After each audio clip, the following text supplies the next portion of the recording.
My child was almost kidnapped because my sister told her to buy drinks alone, so that she wouldn't have to leave her phone in an area where 3 children had disappeared in the past year. The red dirt roads stretching under the scorching 97-degree Texas sun were where I grew up, once the backdrop of carefree childhood memories.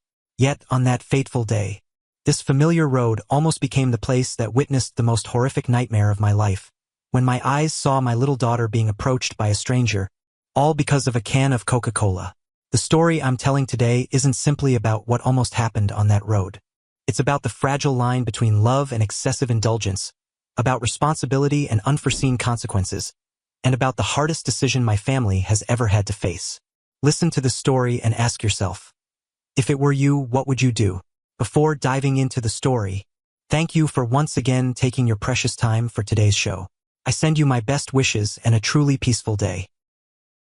Hello everyone, I'm Dylan Hayes, a 35-year-old software engineer living in Austin.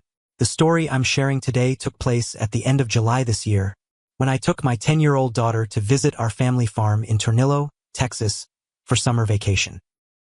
In the Ford F-150 cruising down the highway toward Tornillo, I occasionally glanced at Piper, engrossed in drawing in her sketchbook in the passenger seat. The birthday gift I gave her last month had become her inseparable companion. Every time I saw her eyes light up when holding a drawing pen, my heart filled with both warmth and ache.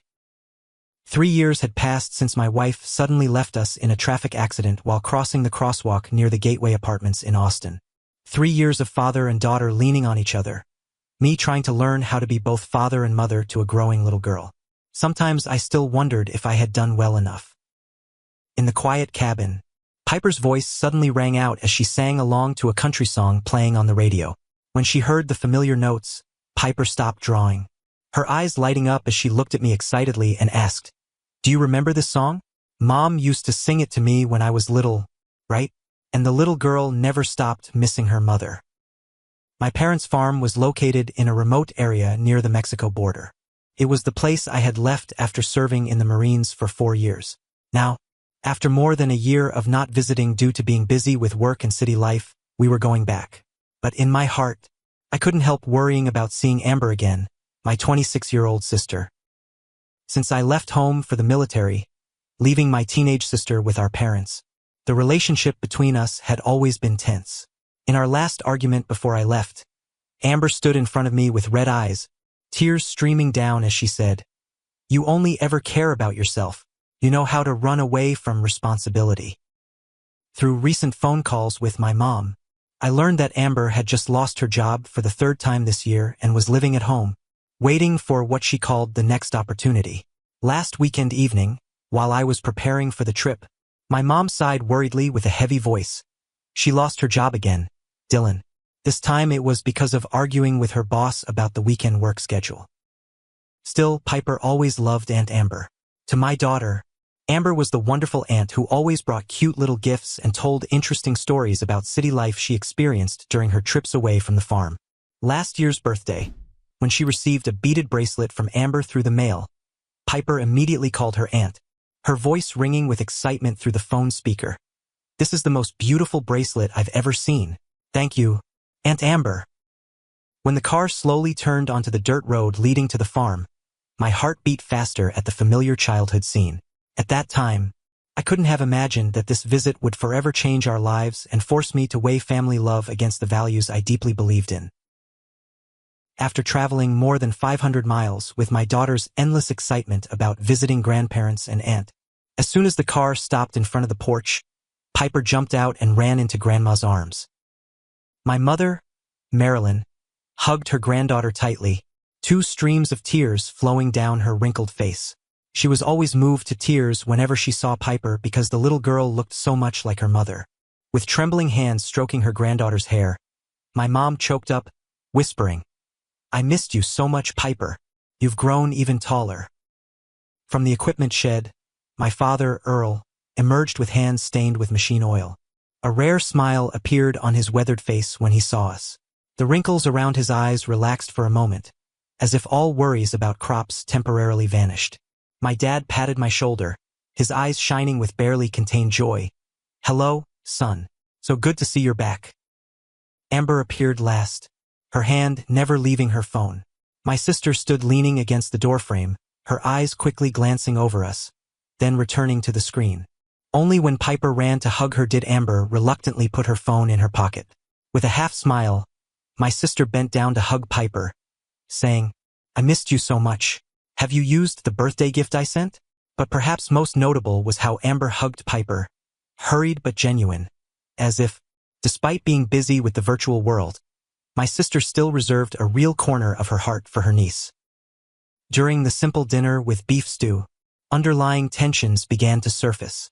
The familiar taste of my childhood favorite dish made me feel like I was back in the days before I left this place. However, the family atmosphere had changed. When discussing the farm, my dad announced with a heavy, tired voice, "This year's drought is worse than last year's. Irrigation costs have increased by 40%, and the main water pump is experiencing problems. If we can't fix it this week, we might lose a large part of the harvest." I turned to Amber, trying to draw my sister into the conversation. "What are you doing in the city? Mom said you just changed jobs?" Amber, with evasive eyes, fingers lightly tapping the table edge, avoiding direct eye contact with me, replied, "Yeah, office work doesn't suit me, but my Instagram is developing well. Last week I reached 5,000 followers, and a cosmetics brand wants to collaborate." My dad couldn't hide his disappointment. He set his fork down with more force than necessary. His eyes darkened as he observed his youngest daughter. My mom quickly chimed in, her voice gentle as if trying to mediate. "The girl has talent with social media, Dylan. Amber could help promote the farm's products online." While the adults were tense, Piper and Amber seemed to create their own connection.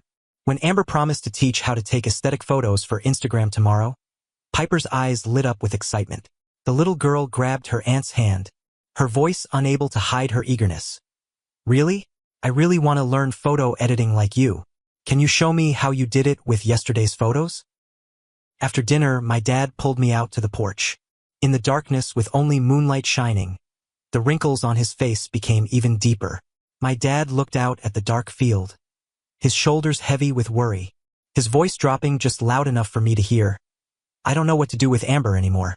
She's 26 but still lives like a 16-year-old. We've tried our best, but maybe we spoiled her too much." Lying on the old bed in my teenage room, I couldn't help remembering the days before leaving this place, and the close relationship between aunt and niece I had just witnessed. The feeling of guilt rose in me again. Did my leaving contribute to making Amber who she is today? Should I have stayed and helped the family instead of joining the military? I didn't expect that just 12 hours later, the answer would come most cruelly. That fateful morning, after 2 days of touring and exploring the land that had nurtured my dreams, my daughter, like always, found simple joys that city life couldn't provide every time we returned to the farm. Seeing Piper happy with all family members, I had that rare feeling of peace. But maybe life didn't want to give me too many peaceful moments. At 5 a.m., the sound of roosters crowing and the smell of pancakes from the kitchen woke me up. Piper had been up early, helping Grandma make pancakes with fresh raspberries from the backyard garden. My daughter's little hands carried the plate of hot pancakes, her face glowing with pride as she placed it in front of me. When I asked about Amber, my mom gently shook her head, her eyes showing a bit of helplessness. "The girl rarely wakes up before 10 o'clock, even though she's been home for months. Amber will probably miss this whole morning, too." My dad called me out to the vegetable garden, where 5 acres of pepper plants were starting to wilt. The water pump made strange noises and completely stopped working when we checked it. Seeing my worried expression, my dad sighed heavily. "The situation isn't good, son. If there's no water in the next 48 hours, the entire pepper crop worth $85,000 could be lost." Without hesitation, I suggested going with Dad to Harvey's Farm Supply in town to buy replacement parts. In a crisis like this, 2 minds and 2 pairs of hands would be better than one, especially when choosing the right components for the already outdated water pump. The 30 to 45-minute drive was nothing compared to the risk of losing the entire harvest. My dad immediately agreed, his eyes lighting up with hope. "I'll prepare the tools. We'll leave in 15 minutes." My mom also had to leave early to attend a local farmers association meeting, preparing for the harvest festival. When I worried about Piper, my mom hurriedly packed sandwiches while reassuring me. "I'll watch her until about 9 o'clock, then I'll wake Amber up. Don't worry. Amber still hadn't woken up even though it was 8 a.m., but no one in the family seemed surprised. Before leaving, I stopped by Piper's room, where she was engrossed in reading. I sat down next to her, gently reminding her, "Be good at home. Listen to Aunt Amber if she wakes up. I'll take you to the ice cream shop this afternoon. Okay?" Piper nodded in agreement, her eyes lighting up. The little girl hugged my neck, warm breath touching my ear as she whispered, "I'll be good. Don't worry, Dad. I love being here with Grandma, Grandpa, and Aunt." On the road, my dad confided that the pepper field was the only hope for the farm to be profitable this year. Behind his tough exterior, I recognized the fear in his voice, a man who had devoted his whole life to this land. When we left the farm, I glanced at the thermometer in the car, which showed 87 degrees Fahrenheit, even though it was only 9 a.m. A strange, restless feeling suddenly surged in my heart, thinking about Piper at home. But maybe it was the trust in the bond between aunt and niece that calmed me down. But that was the biggest mistake of my life. After about half an hour of driving, we finally arrived at Harvey's farm supply store. My dad seemed very grateful that I had helped him, and I felt a sense of accomplishment having done something concrete to help save the farm. But I never expected this seemingly normal moment would be the beginning of a nightmare. My phone suddenly rang while we were standing at the checkout counter. The words "emergency work" flashing on the screen made my heart sink. This was the highest level emergency signal from the company, a signal that only occurred in the event of a serious incident. When I looked at Dad with apologetic eyes, he just gently nodded, patting my shoulder with warm understanding. "Go handle your work, I'll take care of the rest." For nearly an hour with meetings, my phone continuously buzzed with dozens of urgent messages and emails. I felt torn between two worlds, between my work responsibilities and worry about the farm, which was waiting for the water pump to be fixed. On the way back, an inexplicable restlessness began to occupy my mind. I tried to contact home, but no one answered. Maybe Mom was still at the meeting, Amber was still sleeping or too busy with her phone, and Piper was playing somewhere around the farm. My dad seemed to sense my tension as well. With the deep insight only fathers have, he pressed the gas harder, making the car speed up on the dirt road. His eyes occasionally glanced at me, seemingly understanding the worry rising in my heart. When we returned to the farm at 1:15 p.m., the first thing I noticed was the unusual silence. No laughter from Piper, no talking, no signs of life. My mom was still at the Farmers Association meeting, but Piper's absence made my heart beat faster. I called my daughter's name, each call becoming more urgent as silence was all that answered back. Panic rose, invading every corner of my mind.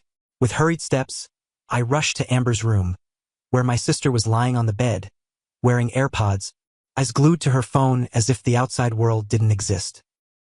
With hands trembling from worry, I yanked Amber's earphones out.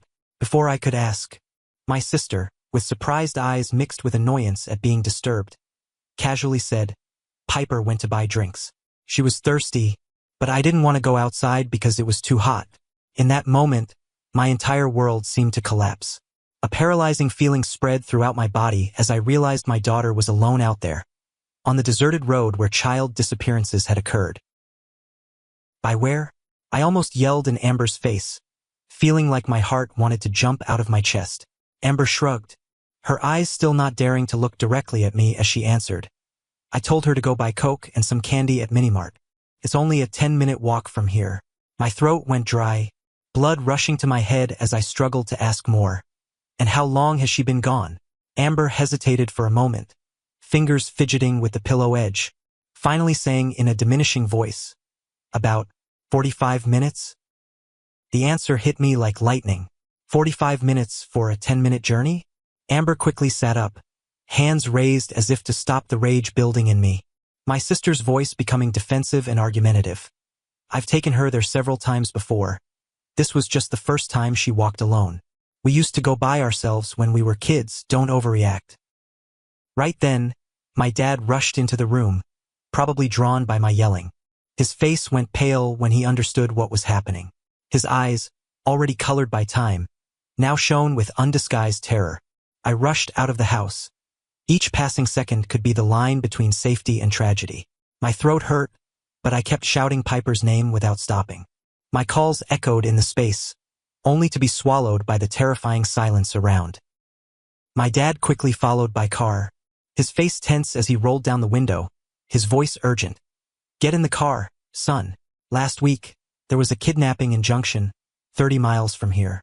Police still haven't found that child." Each word from my dad was like needles stabbing my heart. I refused to get in the car, instinct telling me I needed to run, needed to feel every step on the road leading me to my daughter. The red dirt road to Minimart was a long, straight path between empty lots. One side was a withered cornfield. The other side had low rock walls with large boulders stacked on top of each other, creating countless perfect hiding places. Not a single house on the nearly mile-long stretch. No passers-by, no one for Piper to call for help if she encountered danger. Before my eyes, Piper's image appeared clearly. The little girl walking alone on this road, with a bag of candy and a soda can, is utterly unaware of the danger lurking. She was just a city kid, from a place with security cameras on every street corner, where people constantly passed by, where she never walked alone. Rounding the curve where a small canyon cut the road, a large boulder blocking the view ahead, I suddenly saw Piper's petite figure. The little girl stood about 100 yards away, shoulders hunched, body tense. In front of her was a tall, thin man, bending down with his hand toward her. The paternal instinct exploded in me with the most primitive force. I rushed forward at a speed I never thought I could achieve, my voice calling my daughter's name echoing throughout the space. My hands clenched tight, ready to do anything, sacrifice everything to protect Piper, the core and only reason for my existence. "Piper!" I screamed, my throat feeling torn as I tried to run faster, my eyes never leaving my precious little daughter. As the distance closed, I heard every horrifying word from that man's mouth. "Come with me. I have more candy at home. It's not far, sweetheart." Piper stood still as a statue, face pale, both hands clutching the Minimart plastic bag to her chest like a fragile shield, her eyes wide open with fear. Her hair was matted with sweat, her face flushed red from the harsh sun. The little girl wasn't wearing a hat, didn't have water, and was only wearing a thin t-shirt, which was entirely unsuitable for walking under the scorching Texas sun. Every second of my life condensed into this final leap. With one jump, I landed between my daughter and the man, my body trembling violently from the adrenaline surge. Without hesitation, I kicked hard at the guy, making him stagger back. Years of military training suddenly returned, putting me in pure combat mode as I growled. "Stop! That's my daughter!" That scumbag jerked back, hand clutching his chest, his eyes flashing panic as he realized the situation had changed. The bag in his hand flew to the ground, Coca-Cola cans and candy bars rolling everywhere on the dusty road. Right then, Piper exploded in sobs, rushing toward me like a small bullet. "Daddy!" I knelt, holding her tight, Piper's whole body trembling like a leaf in the wind. Her skin was burning hot, dry from dehydration, and her lips were cracked from the heat and fear. I checked every inch of her body, my heart still beating wildly in my chest. "Are you okay? Did he hurt you?" Through her sobs, Piper wiped her tears while trying to explain. "Aunt Amber said this was a challenge that all kids here could do." My daughter's eyes contained fear mixed with shame as she continued. "Aunt said I was a city kid who couldn't do anything." Piper's words stabbed my heart like sharp knives. Amber had manipulated the little girl's psychology, turning a 10-year-old child into a test subject for her irresponsibility. The guy now tried to regain control, hands raised as if innocent, his voice pretending to be naive. "Hey, I was just talking to the little girl. She said she was lost." Rage exploded in me like a volcano. I clenched my fists until my knuckles were white, but the thought of Piper being scared behind me made me control my anger. Grinding each word through my teeth, I looked straight into his eyes. "You were trying to lure my daughter to go with you. I'm calling the police." The sound of brakes screeching rang out behind. My dad rushed out of the car, his face changing color when he recognized the man. For a moment, I saw something dangerous flash in Dad's eyes, a rage I had never seen in him. My dad approached, his tall frame, even at 67, still radiating a silent threat. His calloused hands clenched as he growled with hatred. Dirk Akers. Haven't you learned your lesson from last time? This time you won't get away, you bastard. With fantastic speed, my dad lunged forward, grabbed Dirk by the collar, pressing him against a nearby tree. His eyes blazed as he gritted his teeth. Child predator. How long have you been out of prison? 2 months? 3 months? I was stunned watching the scene before me. On one hand, I wanted to join Dad in teaching this man a lesson, but reason told me Piper needed comfort and protection more than anything. I picked Piper up, clearly feeling the heat from her abnormal body temperature, and carried her to the parked car nearby, while never taking my eyes off Dad and Dirk. Placing her in the back seat, I comforted, "Sit here. Daddy will be right back." When I returned, my dad had released Dirk, but his eyes remained fixed on the man like a predator. With a deep, powerful voice, my dad ordered, "Take Piper home, son. I'll handle this." Dirk was now pale-faced, legs trembling under the pressure of my dad's stare. I had never seen my father so frightening, and I understood he knew precisely who Dirk was and his crimes. On the way back, my hands were still trembling so much that I could barely keep the steering wheel steady. Anger and fear mixed in my heart into an indescribable emotion.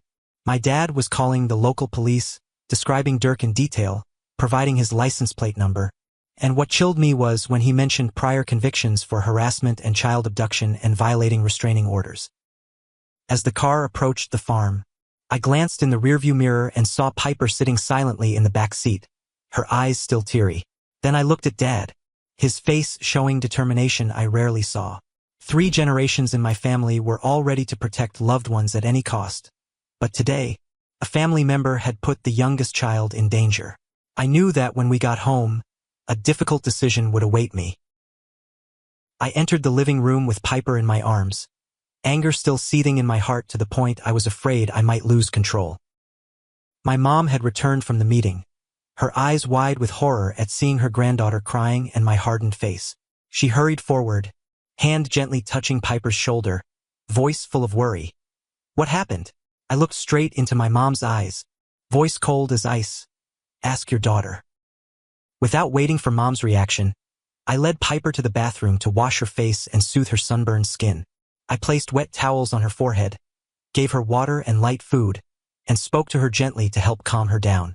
My heart was still boiling, but I knew my daughter needed calm, not another angry adult. When I returned to the living room, Amber was standing in the middle of the room, looking confused. My sister's eyes bore into me, voice defensive. "What's wrong with her? What did you do to the little girl?" That question was the last straw. I couldn't hold back anymore. Each word shot from my mouth like bullets. A man was trying to lure her to go with him. If I had been a few minutes late, she might have disappeared by now. Amber gasped, stepped back, hand unconsciously gripping her shirt. I didn't know. Then, as if suddenly remembering something, my sister hurriedly made excuses, voice rising. "It's not the first time kids walk alone. Back in the day," I stepped closer to Amber, cutting off her words, each step heavier with anger, grinding each word through my teeth. A 10-year-old girl, on a deserted road, in an area with a history of human trafficking and kidnapping? "I'm calling the police." Amber jumped, eyes wide with horror. "What? No. I'll get in trouble." Right then, from behind me, a roar rang out that made the whole room shake. My dad, with a face pale with rage, hands clenched into fists, shouted, "Amber, shut your mouth." The shout made Amber shrink back. Even Mom and I were startled. In my 35 years of life, I had only heard Dad angry like this no more than 3 times. He was always calm and quiet, but once he exploded, that rage was like a storm sweeping through, unstoppable. But perhaps the scariest thing wasn't the shout, but the bone-chilling silence that followed. My dad stood there, his whole body radiating utter fury, his eyes boring into Amber as if he wanted to read his daughter's thoughts. Right then, Piper suddenly appeared from the hallway, tears still in her eyes. The little girl ran between us, voice broken with emotion. "Don't be angry at Aunt Amber. Please don't yell at her. I wanted to prove I wasn't a little kid anymore." My dad's eyes darkened. Though he didn't say it, I knew he had realized what was happening. Amber wasn't just irresponsible. She had also manipulated Piper, making a child a victim of her carelessness. My dad took a deep breath, trying to regain composure. With a deep but firm voice, he turned to me, "Follow me to the kitchen." Seemingly understanding him, my mom approached, gently hugging Piper. She tried to smile despite her teary eyes. "Come to the room with Grandma, okay?" In the suffocating atmosphere of the kitchen, my dad leaned against the counter, his hands calloused from decades of working the soil, gripping his coffee cup tight as if seeking stability. The wrinkles on his face deepened, like cracks on the dry earth he had farmed his whole life. With cold, sharp eyes looking straight at me, my dad took a sip of coffee, then asked, "What are you going to do?" Without hesitation, I replied firmly, "Call the police. I need a record of this incident. That man could be looking for other victims right now." My dad nodded, the hard lines on his face not softening at all. "I agree. But about Amber," I felt blood rushing to my head, memories of my parents' excessive indulgence toward Amber surfacing. My voice was bitter as I said, "Are you going to tell me to let it slide? Like always?"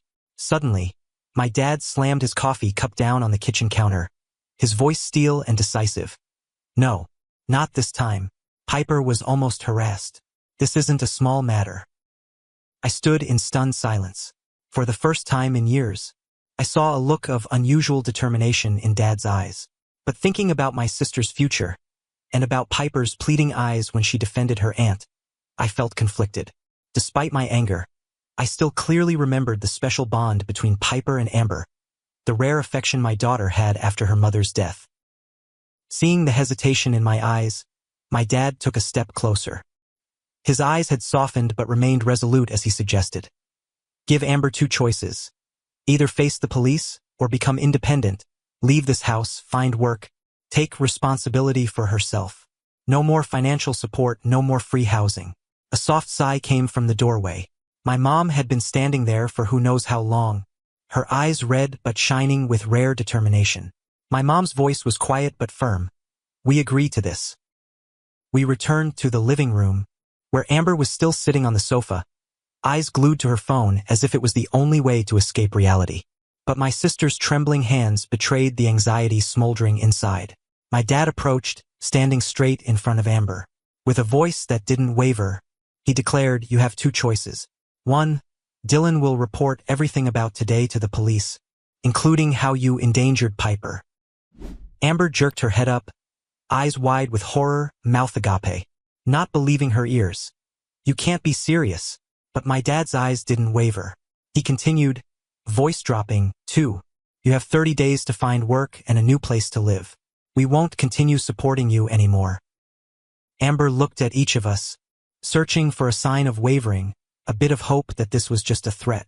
But this time, she only saw hardened faces. Finally, my sister's shoulders dropped in bitter acceptance. "Fine. I'll move out." I approached my sister, voice less harsh but still firm. "I'm still reporting that man to the police." Amber nodded, then suddenly looked up, eyes teary. For the first time since we returned, I saw genuine emotion on my sister's face. Amber's voice trembled, full of fear. Will you tell Piper I can't see her anymore?" That question surprised me. For the first time, I saw in Amber's eyes not fear about consequences, but fear of losing her niece, someone she perhaps truly loved in her own way. Suddenly, I remembered the times Amber spent hours teaching Piper how to braid hair, the little gifts she sent for the girl's birthday, and the bright smile on Piper's face whenever she mentioned her aunt. I looked deep into my sister's eyes, my voice softening but still serious. "That depends on you. If you truly grow up, take responsibility, we'll consider it." A glimmer of hope flashed in Amber's eyes, and for the first time, I saw new determination in eyes that usually only looked for easy escapes. That night, when I drove Piper to the local police station to report about Dirk, my daughter held my hand tightly and asked worriedly what would happen to Aunt Amber. Looking into my child's innocent, caring eyes, I wondered if I had done the right thing. After that day, when Piper's incident was reported to local police, along with my dad's testimony about Dirk Akers' criminal record, that man had to face charges for violating restraining orders. Fortunately, he hadn't had time to touch my daughter and was only in the approach stage. But the truth about his prior convictions for child abduction made me shudder every time I thought about what almost happened. The day my sister moved out was also the day I took Piper back to everyday life in Austin. Seeing the little girl sit silently in the car, occasionally whispering about missing her aunt, I wondered if my decision had been too harsh. I still felt conflicted about my choice, still uncertain whether to give Amber a chance to see Piper. But seeing my daughter light up whenever she received messages from her aunt, despite being terrified during that incident, I knew this was the first and last chance for my sister to grow up. Especially when seeing my guilt in considering the decision, my daughter whispered one evening, "Dad, Aunt Amber needs a chance too. Like when I do wrong, you still give me a chance to fix it." 2 months had passed since that fateful day at the farm, and all our lives had changed in ways no one expected. A week ago, Piper and I sat in the small coffee shop near Amber's new apartment. The little girl kept looking out the window, waiting for her aunt to appear, eyes shining with excitement mixed with worry. When Amber walked in, I barely recognized my sister.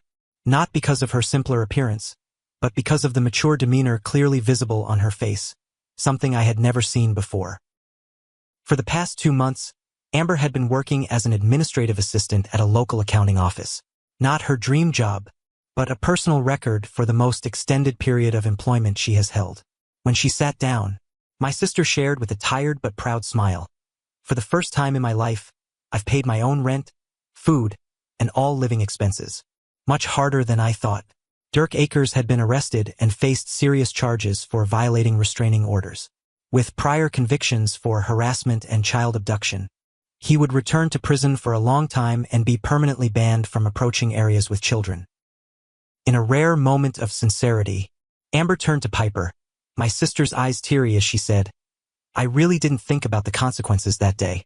I'm sorry, Piper." My daughter, though still cautious, nodded with maturity beyond her 10 years. "I forgive you." My parents were also adapting to the new reality. The pepper field had been saved thanks to the new water pump, and they were learning to help Amber without spoiling her. Additionally, their visits to us had become more regular. Seeing us siblings talking through the computer screen last week, Dad put his hand on my shoulder and whispered, "You did the right thing." From those simple words, I knew new boundaries had been established, not just for Amber but for our whole family. Yesterday, when Amber asked if she could visit us in Austin next month, I saw Piper's eyes light up like stars, even though the little girl tried to act normal. It was a sign that she was ready for the next step, and perhaps Amber was too. Leaving the coffee shop, I realized that the line between love and indulgence, between protection and control, is always the hardest thing to determine in every family. But maybe sometimes, crisis moments are opportunities to redraw boundaries that have faded over time. What do you think? What would you do if you were in my position? Or my dad's? Or even Amber's? My story ends here. Thank you for listening to this emotional journey. If you enjoyed the story, don't forget to subscribe to the channel and share it with those around you. See you in future stories.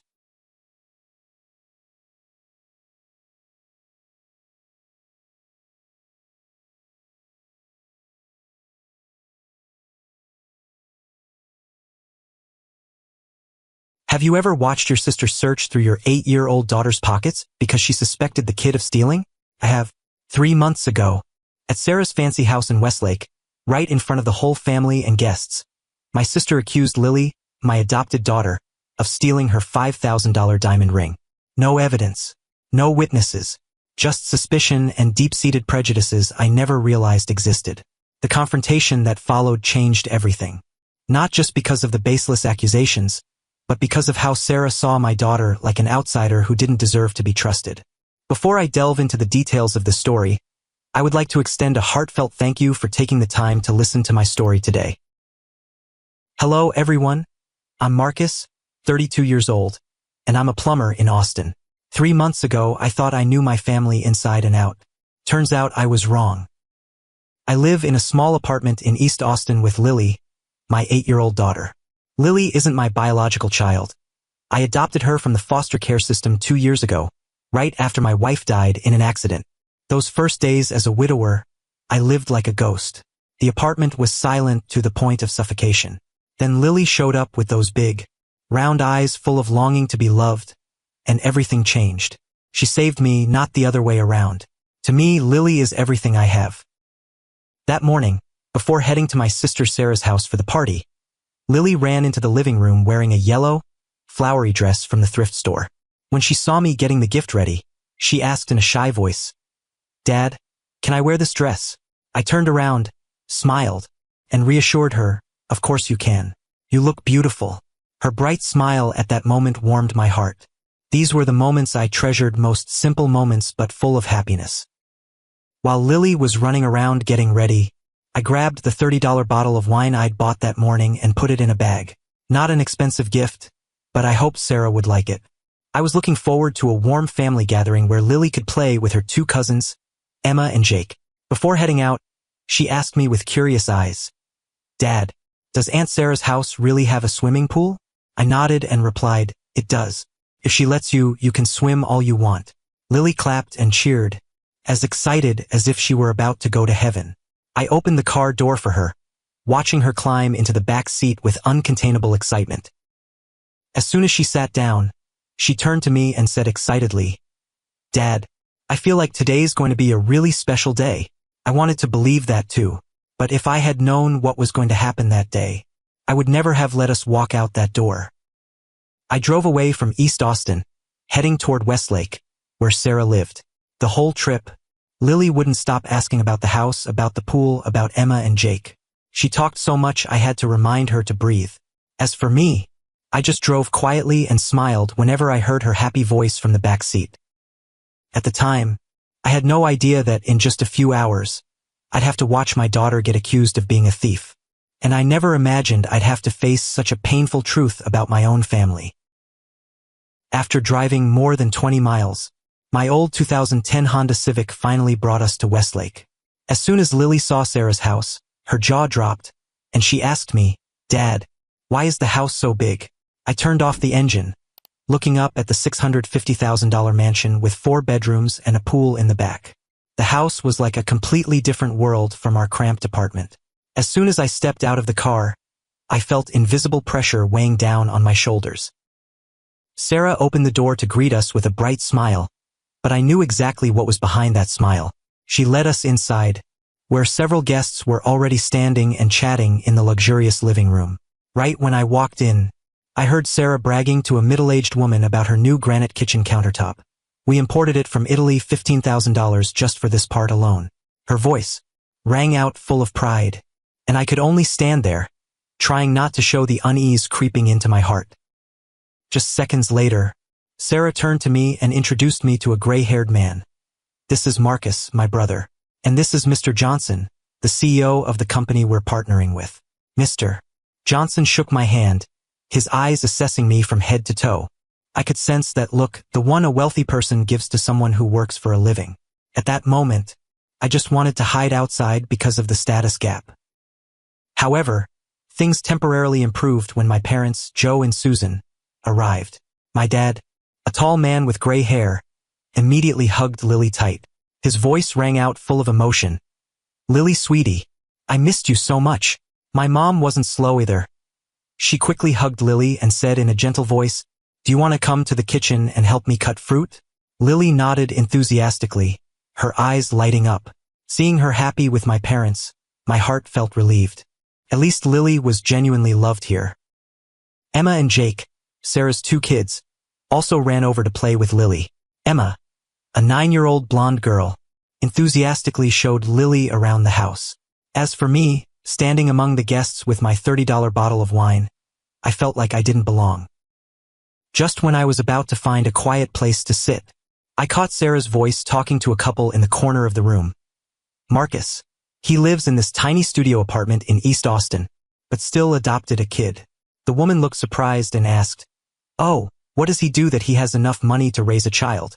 Sensing the guest's curiosity, Sarah seemed to find an opportunity to assert her status. She chuckled softly, her voice full of implications. "He fixes pipes. His rent is probably the same as my electric bill." Several guests turned to look at me, their eyes full of curiosity mixed with some contempt. My throat tightened, but I tried to ignore it. I didn't want to create a scene at my sister's party. I just needed to make sure Lily was happy, I could endure the rest. But every time I heard Sarah speak, I felt a simmering anger rising in my chest. I reminded myself that this was family, that everything would be okay. And just as I was trying, everything was fine until the middle of the party, when guests were gathered chatting loudly around the granite countertop Sarah had just bragged about. Laughter and conversation echoed in waves. Right then, my phone rang, a call from work. I glanced at Lily, who had finished eating and was now running around the house with Emma and Jake. Seeing her still laughing happily, I felt more at ease. I slipped out to the porch to take the call, also because I needed some private space to breathe a little. The atmosphere inside was too suffocating for me. In my head, I just thought, just today, get through today and it'll be over. But I had no idea that this was the biggest mistake in our lives. While I was standing on the porch taking a call about a burst pipe that needed urgent fixing on Monday morning, trying to focus on the customer explaining the problem, I had no idea that inside that fancy house, a chain of events was starting to unfold, and I wasn't there at all to stop it. Lily was playing happily with her two cousins at the time. Emma, with the excitement of a kid wanting to show off, grabbed Lily's hand and said, "Lily, let me show you Mom's room. There's lots of pretty stuff." Jake followed behind, all three kids running up the stairs. In the main bedroom, Emma opened the jewelry box and pointed to a sparkling diamond ring. Her voice rang out full of pride. "This is Mom's most expensive ring. It's so shiny, isn't it?" Lily stared at the ring with fascination. She reached her hand out, almost touching the diamond, then stopped. Emma continued bragging. "Mom said it costs $5,000. Lily pulled her hand back, her eyes still glued to the sparkling ring. A few minutes later, Lily felt like she needed to use the bathroom. She turned to Jake and asked quietly, "Jake, where's the bathroom?" Jake, with his natural gallantry, pointed down the hallway and explained, "Go straight, turn right, second door." Lily followed the directions but got lost in the house that was too big. She opened the wrong two doors before finding the right bathroom. After she was done, Lily ran back downstairs, meeting Emma and Jake, who were playing games in the living room. None of the three kids mentioned the ring again. Downstairs in the kitchen, Sarah was chatting with Aunt Carol. When Carol asked about Lily, Sarah lowered her voice, like she was afraid someone would hear. "Marcus's daughter? She's just adopted, a kid whose real mom abandoned her, daughter of some drug addict, and nobody knows who her father is." With her tendency to show off and always wanting to seem superior, Sarah didn't stop there. She continued with a voice full of contempt. "And Mom and Dad only put up with her because they feel sorry for Marcus. They pity him being a widower and lonely, worry about him being sad, so they have to pretend to love that kid." Aunt Carol's eyes widened. A friend nearby chimed in, "God, and you let her in your house? Pretending to care." Sarah sighed. "I'm really worried. Who knows what kind of blood runs through her veins. I already had to put away all my important jewelry." About 10 minutes later, Sarah went upstairs to change clothes, preparing to go to the backyard with guests. She walked into the bedroom and opened the closet to get a jacket. Her eyes glanced over at the jewelry box still sitting on the dresser. She paused, feeling something wasn't right. Sarah walked closer and opened the box. Her heart seemed to stop beating. The $5,000 diamond ring was gone. At that moment, I was still standing on the porch, having just finished my call and about to step inside. I had no idea that a storm was about to hit my daughter. The moment I stepped into the living room, which was bigger than my entire apartment, I was still wondering where Lily was. I was about to look for her, but before I could do that, a scream from the second floor tore through the air. "Where's my ring?" Sarah's voice echoed down, full of panic and rage. The entire living room suddenly went silent. I stood there, still holding my phone, not understanding what was happening. Just seconds after the scream, Sarah charged down the stairs like a tornado, face red with fury, hair disheveled, feet stumbling down each step. She ran straight into the middle of the living room, swept her eyes around the guests standing there, and screamed, "My diamond ring is missing! Who went into my room?"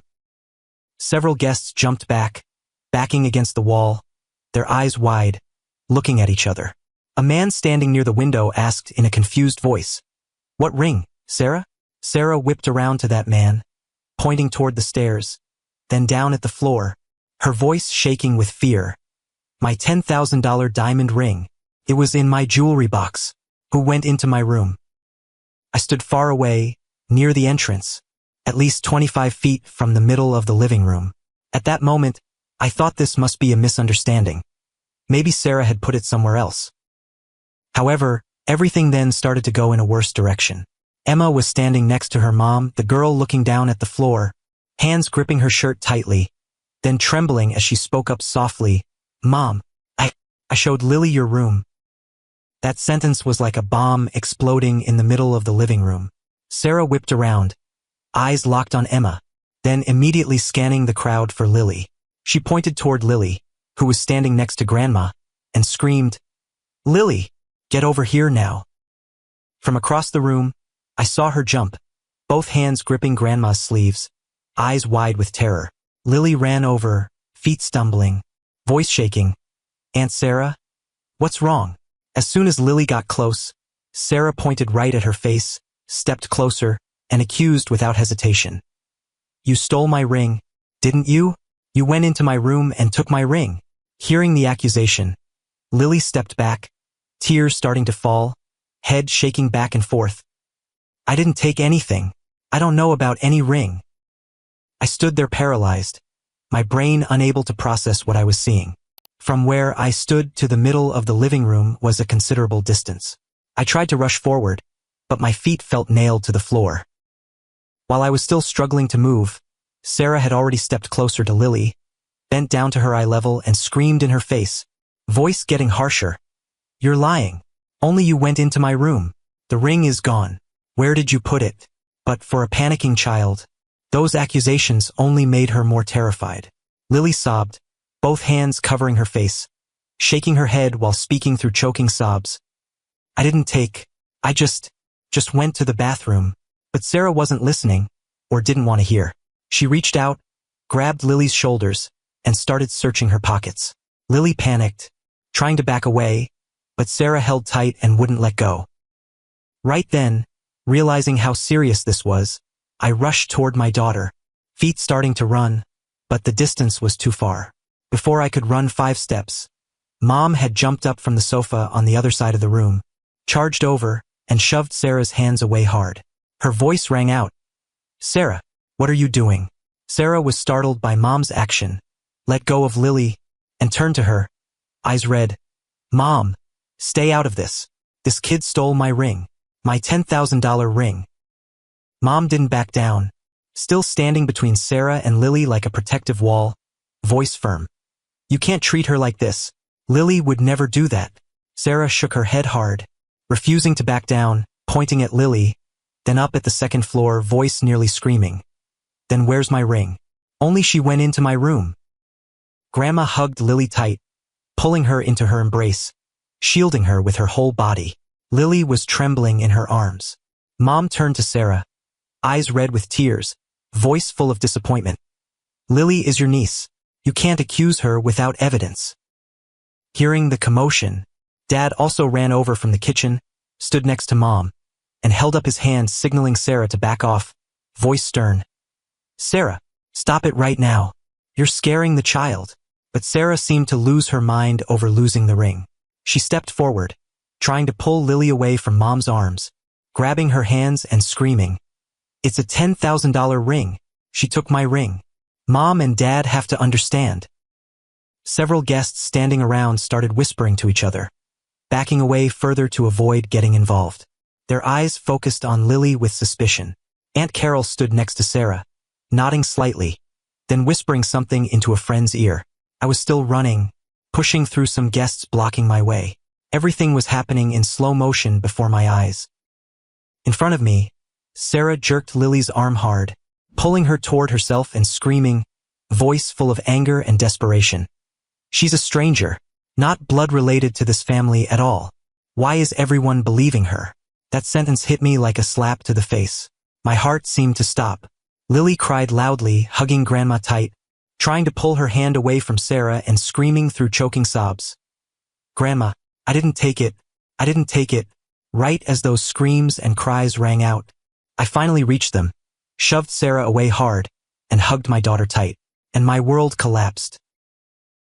What the hell is happening here? My voice boomed across the room, a tone I didn't even recognize in myself. I rushed forward, shoved Sarah away, and hugged Lily, who was trembling next to Mom. As soon as she saw me, she buried her face in my chest, tears streaming down, voice choking with each word. "Dad," Aunt Sarah said, "I stole, but I didn't take anything. I swear to you."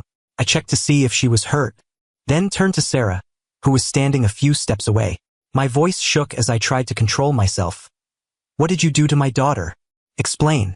Still with that attitude, Sarah pointed straight at Lily, face red with fury, screaming without hesitation. "Your adopted daughter stole my $10,000 diamond ring. Did you teach her to steal? Because you're too poor, so you have to come to other people's houses and steal?" I stood still with my heart pounding in my chest, trying to process what I'd just heard. My sister had just accused my 8-year-old daughter of stealing, and implied I taught my child to steal because we're poor. My voice dropped, trying to keep each word clear. "Do you have any evidence? Security cameras? Or did anyone witness it?" Sarah waved her hand, voice getting harsher. "What more evidence? The ring is gone. Only she went into my room. Who else?" I tried to swallow, patting Lily's back as she sobbed in my arms. I needed to stay calm for my daughter, but hearing Sarah talk like that, I couldn't take it anymore. My voice became hoarse, each word carrying deep disappointment. "Do you know Emma also went into your room? Do you know Jake was there too? So why are you only accusing Lily?" Sarah shook her head hard, pointing straight at my child. "Emma and Jake are my children. They would never take my things." In that moment, I stood still, letting those words sink in. Her children would never take anything, but mine might. I stepped closer, each step heavy, looking straight into the eyes of the sister I thought I knew. My voice dropped, each word clear. "You searched my 8-year-old daughter like a criminal, in front of a crowd of strangers, without asking me first, without calling me in. Do you realize what you just did to her?" But it seemed like my words were worthless. Sarah raised her hand, trying to justify herself. "I have the right to protect my property. That ring is worth $10,000. In that moment, I felt something break inside my chest. Not anger, but the disappointment was so deep that it reached my bones. The sister I grew up with, the one I used to protect, was now standing in front of me, treating my daughter like a thief. Mom couldn't take it anymore. She rushed forward, standing between us, voice trembling with emotion. "You can't accuse her when you have no evidence. Lily is my granddaughter." Dad also stepped forward with a serious face. "Sarah, listen to me. Lily might have accidentally gone into your room, but that doesn't mean she took anything." However, my parents' words of defense in that situation only made my sister angrier. Sarah whipped around to face them, eyes red, voice almost screaming. "Mom and Dad are taking the side of a stranger over your own daughter? She's not blood related to this family at all." I stood there, feeling like something shattered inside my chest. My voice became hoarse with disappointment. "A stranger? You dare call my daughter a stranger? Say one more word like that. I swear I'll forget you're my sister." Sarah looked straight at me, not backing down at all, emphasizing each word. "That's the truth. She doesn't have a single drop of this family's blood. You picked her up from somewhere, from some drug addict mother. Who knows what kind of blood runs through her veins?" I stood still like a statue.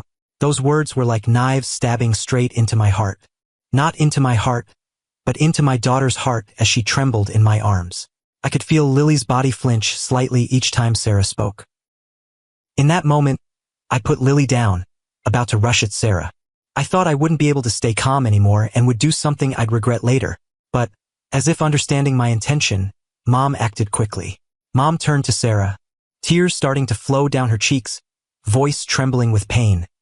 "Sarah, shut up. Lily is my granddaughter. Family isn't just about blood." The space seemed to stop for a moment.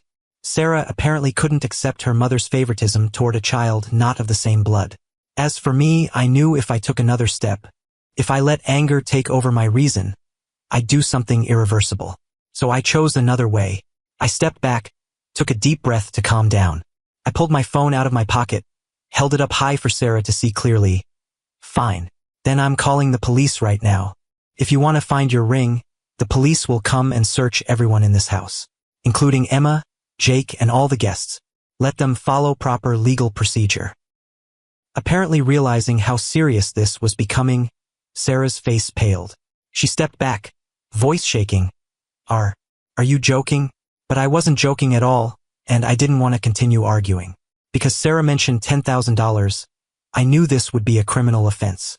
And if my sister dared to accuse my daughter of such a crime, then I'd let the law prove my child's innocence. Dad stepped up beside me, voice clearly supportive. Marcus is right. If Sarah is so sure, then call the police. Let them investigate properly. Right then, my brother-in-law, whom I hadn't seen since the fight started, suddenly appeared from the stairs, holding something sparkling, voice cheerful. Sarah, I found it. The entire room fell silent as everyone looked toward the stairs, and that's when everything completely changed. Miguel walked down quickly, showing the ring to everyone.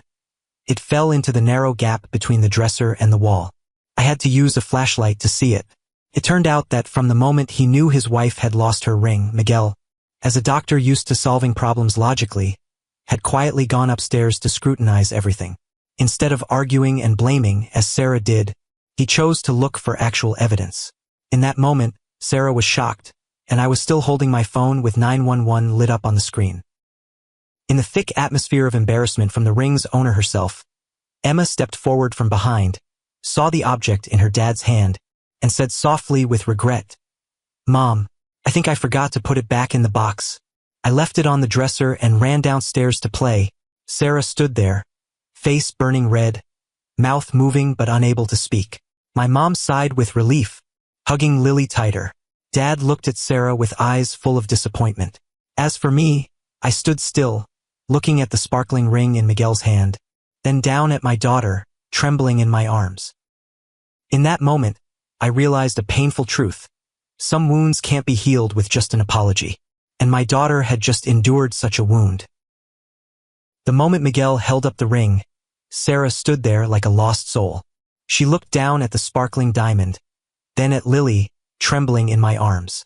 Her face was bright red, but I knew it wasn't from shame but from anger at realizing she was wrong. And apparently I wasn't the only one who realized that. Several guests started shaking their heads, sneaking out the door. Mr. Johnson, the CEO whom Sarah had been bragging about an hour ago, also left with an annoyed expression. Whispers echoed throughout the room about wrongly accusing someone. My sister's luxurious space suddenly became suffocating with critical stares. But the most disappointed person was probably Miguel. He still stood on the staircase, looking at his wife with eyes I'd never seen on him before. He knew Sarah's personality well, but this time she'd gone too far, crossing even the line her own husband couldn't accept. I put my phone back in my pocket, deciding not to let Sarah escape responsibility so easily. My voice was cold as ice. Now I want an apology. To my daughter. Right now. But instead of doing the right thing, Sarah mumbled something about it being just a misunderstanding, even blaming Emma for leaving things in a messy state.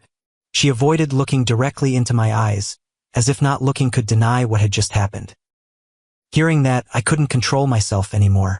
I stepped closer, voice shaking with anger. A misunderstanding?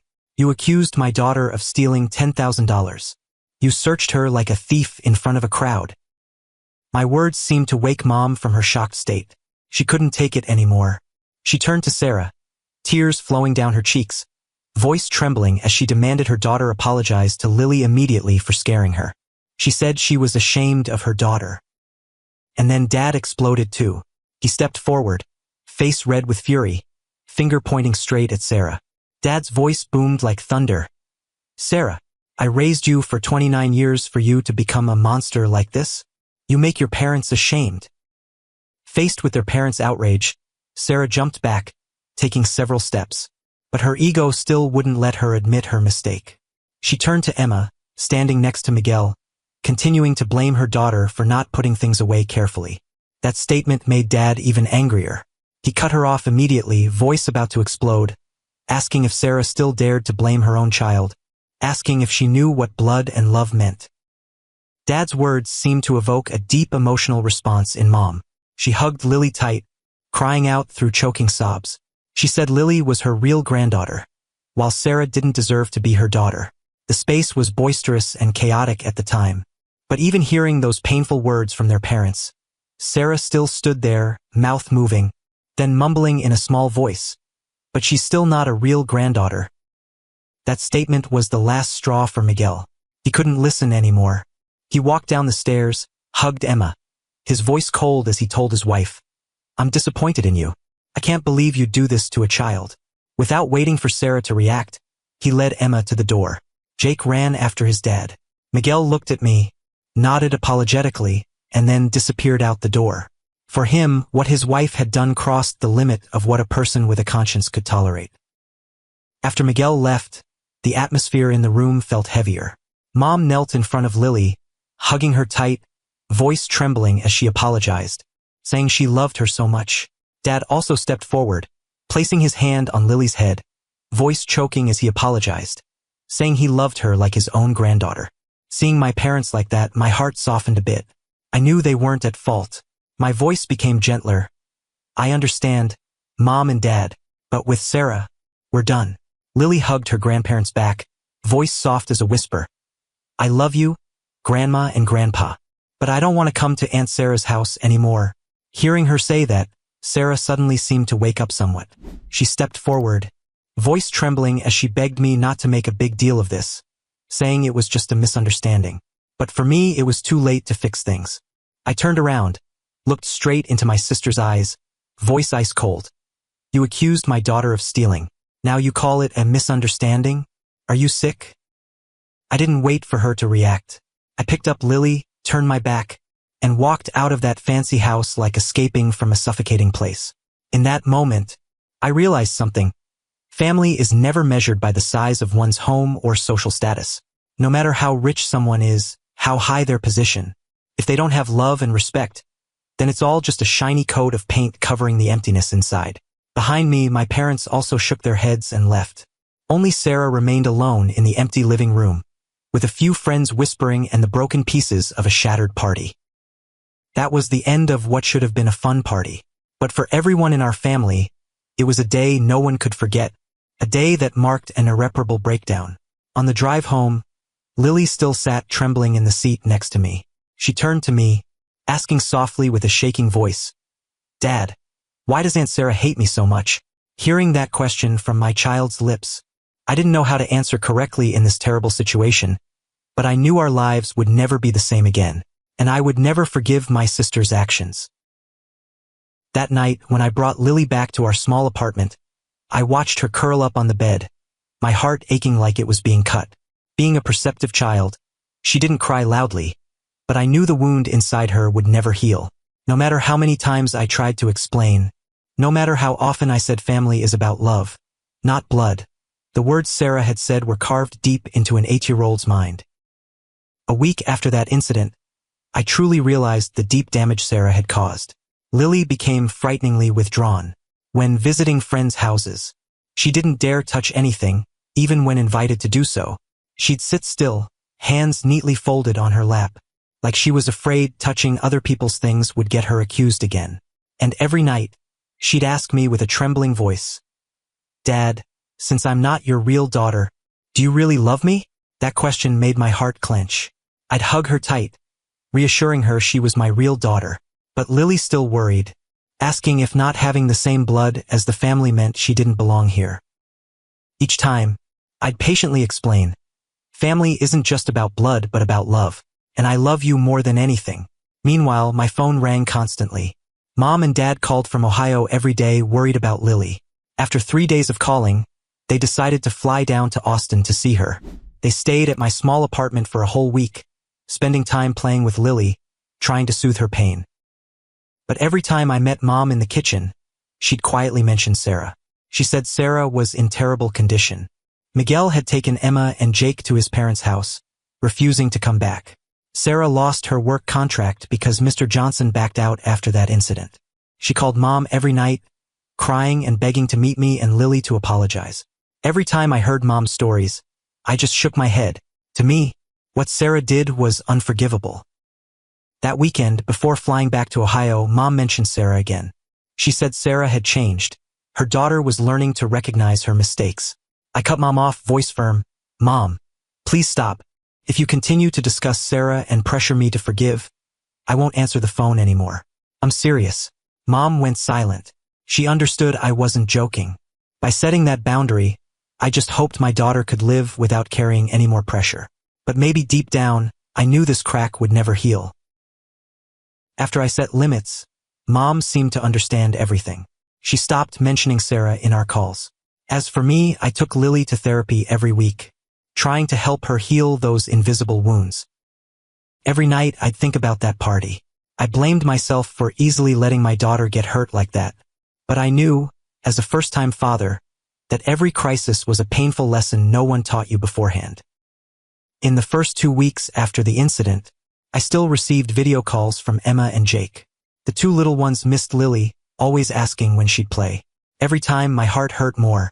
Those innocent children had no idea what had happened to them. But maybe the call I remember most was Miguel's call in the 3rd week. He admitted he couldn't stop Sarah in time and apologized for his wife, as I'd blocked all her calls after the incident. Miguel said he took the kids away because he wanted Sarah to have time to realize the seriousness of her behavior. But he also said Sarah was still family, and he hoped someday everything would heal. As for me, with the mentality of a brother whose own sister looked down on him, I couldn't forgive. People could say I was poor, could say I was a failure, but not about my daughter. Because she's everything I have. The reason I keep living after losses that felt like dying and coming back to life. Sarah's apology letters continued to arrive at my apartment after I had blocked all contact with my sister following the incident. But I refused to read them. Once, when Lily saw me throw Sarah's letter in the trash, she asked quietly, "Dad, why don't you read Aunt Sarah's letters?" I knelt, looked into her eyes, voice gentle. "Because I'm not ready yet, sweetheart." I asked back, "What about you? Do you want to read them?" Lily shook her head, voice soft as a whisper. "I'm not ready either, Dad." That was our final answer on this matter. People might say I'm selfish, might say I'm raising a child in hatred and unforgiveness. But to me, safety and respect are what I want for my little girl.